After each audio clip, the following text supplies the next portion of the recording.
Welcome back to another video update for Ember, the massive mech versus kaiju online wargame. Along with the successful launch of our user portal and backer site, we've been working to make more progress towards the Kickstarter demo of the game itself. So far, we've shown you the prototype jetpacks, the prototype gliders, and some of the prototype enemy AI. But now we'd like to show you a brand new feature, building interiors. Now, up until now, Ember has always been an outdoor world, and while we had bases and buildings planned, we were shy on promising interiors for these buildings.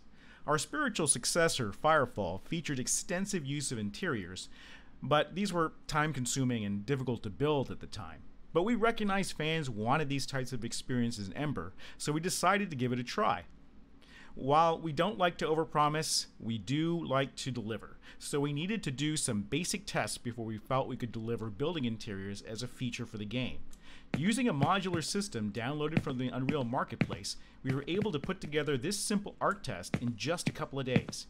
You can see with just a few basic mesh pieces, we were able to put together a very convincing interior equal to what you might have enjoyed in Firefall.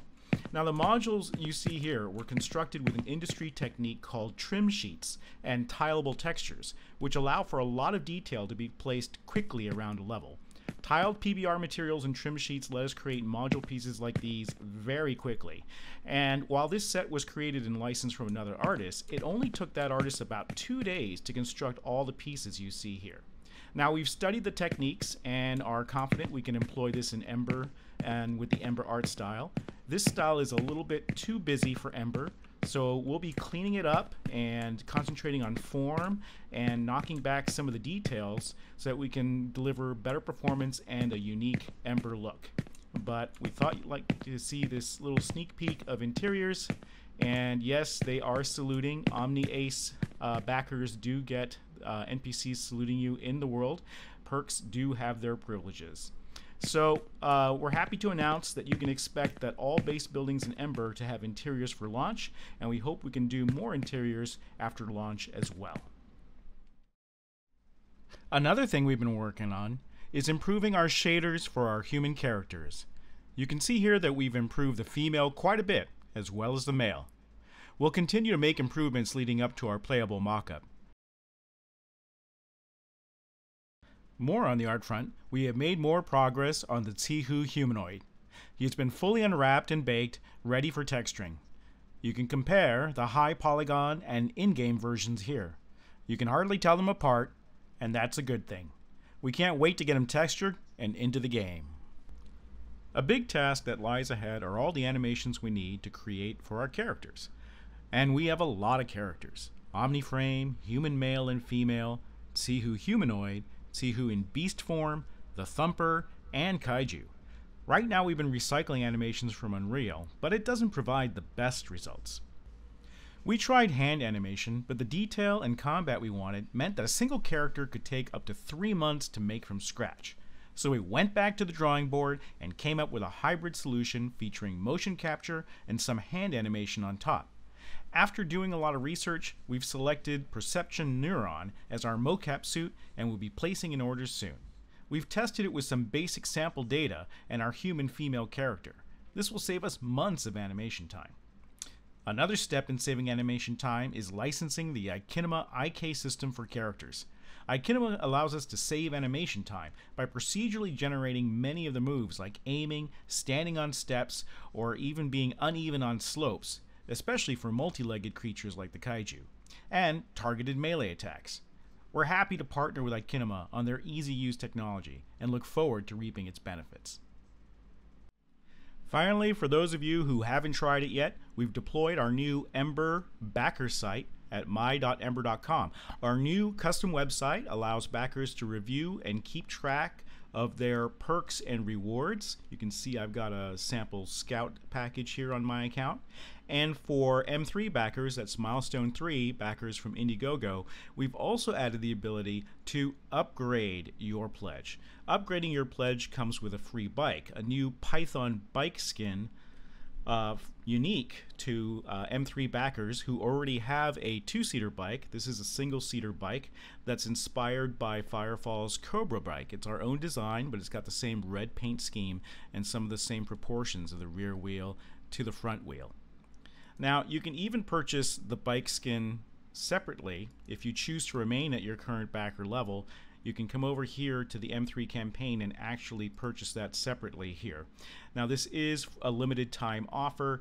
Upgrades will be turned off when the Kickstarter starts.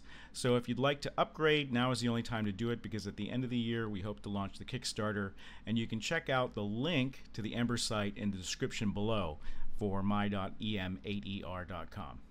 Now, new builds of Ember are coming, including an art build and the OmniFrame movement demo. Only deep scanners and above are entitled to demo builds in the game. The Dollar Club and Scout backers can go ahead and upgrade to receive the upcoming art demos, the OmniFrame movement demo, the playable mock-up for the Kickstarter, as well as a copy of the final game. But go ahead and check out the site, my.em8er.com, and take a look at the upgrade packages, because they're only going to be around, and the bike skin's only going to be around for a limited time. Okay, next up we've got our lore drop, and we're going to be talking a little bit more about the Gatestriders and how they colonize planets. Before their fall from grace, the Gatestriders were employed as the foremost explorers and terraformers of all the colonies. They were the vanguard for dangerous exploration through D-gates, and were awarded contracts to exploit what they discovered beyond. Whether it was efficiently strip mining asteroid fields or entire planets, or setting up vast terraformers to prepare for colonies, the Gatestriders were without peer. The business was highly lucrative, and the Gatestriders had amassed vast fortunes for their efforts. They employed fleets of ships, orbital base stations, mining mechs, omniframes, and even military hardware. The latter came in handy against pirates or black op corporate raiders who might attempt claim jump or steal from Gatestrider discoveries. The Gatestriders themselves were formed loosely into houses, centered around families and their retainers, as well as the people they were responsible for governing.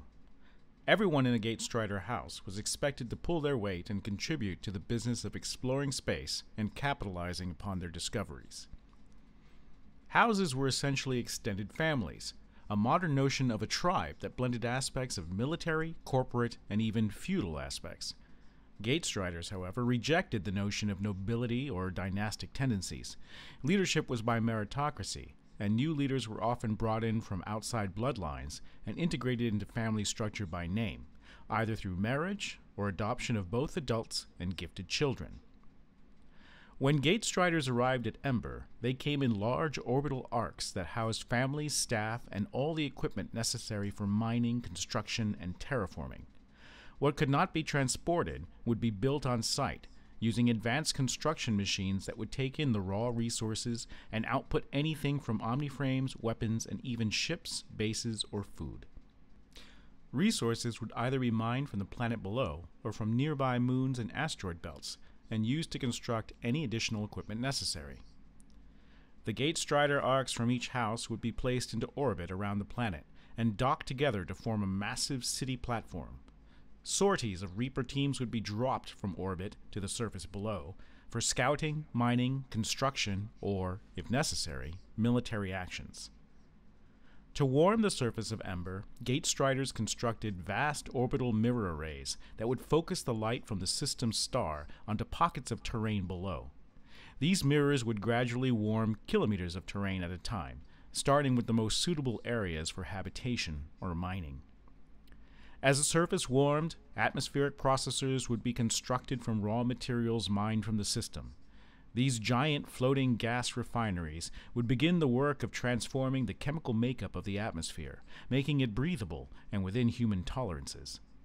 Their gigantic air scoops would ingest atmosphere, while internal processes refined it and expelled it out another vent.